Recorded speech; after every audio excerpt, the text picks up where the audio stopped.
Seleb TikTok Sheila Selfie meninggal dunia pada Jumat 29 Agustus 2024.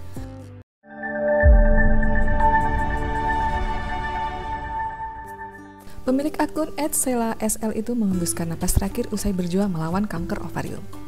Kabar duka tersebut disampaikan oleh sang suami Albi Dwiski melalui unggahan Instagram Story. Ia memohon agar segala kesalahan almarhumah dimaafkan. Sheila Selfie dikenal publik lewat kontennya di media sosial. Sejak pertama kali divonis mengidap kanker ovarium pada 2021, Sheila kerap membagikan kisah perjuangannya melawan penyakit tersebut. Sheila pun pernah bercerita bahwa ia mengalami sakit perut usai berenang. Sempat dikira kram perut biasa, ternyata Sheila memiliki kista ovarium berukuran 9 cm setelah diperiksa oleh dokter. Sheila sudah melakukan operasi pada April 2022, namun kondisinya masih naik turun pasca melakukan pengangkatan kista tersebut.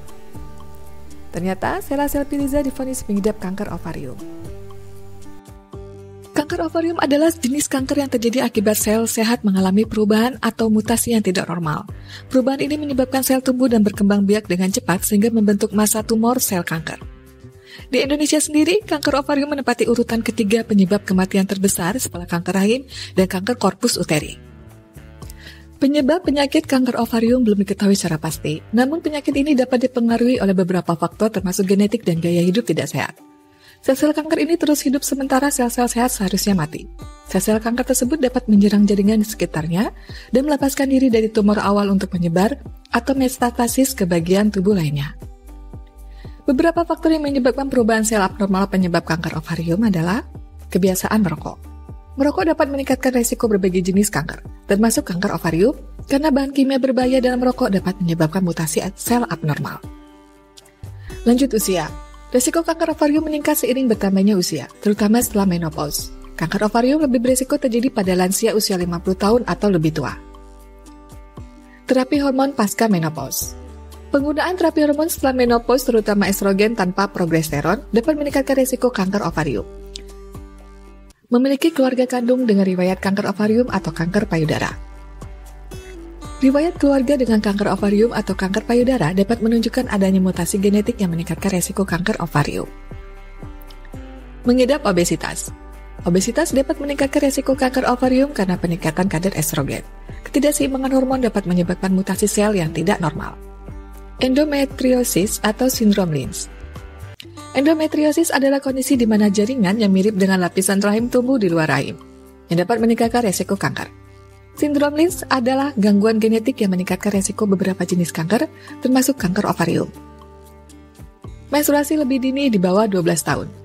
Penyebab kanker ovarium di usia muda salah satunya dipengaruhi oleh menstruasi lebih awal yang dapat meningkatkan jumlah siklus ovulasi. Kondisi ini dapat meningkatkan resiko kanker. Belum pernah hamil. Kehamilan dan menyusui dapat mengurangi jumlah siklus ovulasi dan mengurangi resiko kanker ovarium. Bagaimana cara mendeteksi kanker ovarium? Ciri-ciri kanker ovarium stadium awal seringkali tidak disadari dan bisa mirip dengan gejala penyakit lainnya, seperti kembung atau pembengkakan pada perut, nyeri panggul atau perut, merasa kenyang dengan cepat saat makan, dan sering buang air kecil. Selain itu, beberapa wanita mungkin mengalami perubahan pola menstruasi, kelelahan, dan gangguan pencernaan seperti sembelit.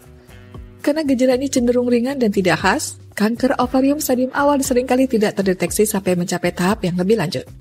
Untuk itu, Anda perlu melakukan screening. Beberapa screening yang dapat dilakukan untuk mendeteksi kanker ovarium adalah tes tumor CA125, salah satu tes screening non-invasif, mudah dilakukan, pilihan potensial pada pembawa mutasi gen BRCA1 atau BRCA2.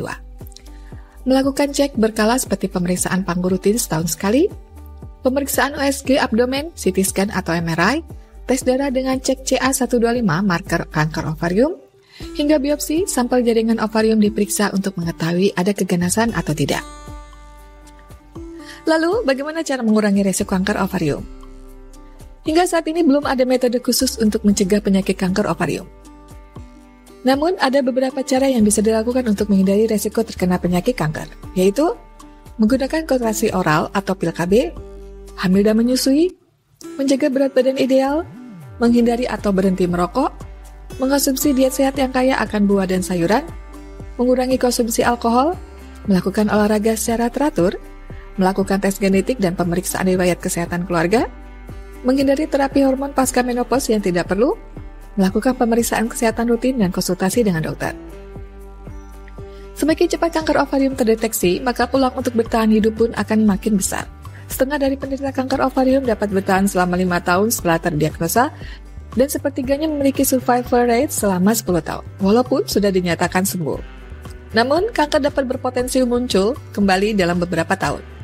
Jadi, lakukan deteksi dini dengan pemeriksaan rutin ke dokter OB/GYN Anda, terutama pada wanita usia lanjut. Begitupun jika ada gejala dan faktor resiko, segera periksakan ke dokter. Turut berduka cita atas kepergian Sheila. Semoga Allah mengabulkan kedamaian kekal bagi Sheila di sisinya. Innalillahi wa inna ilaihi raji'un.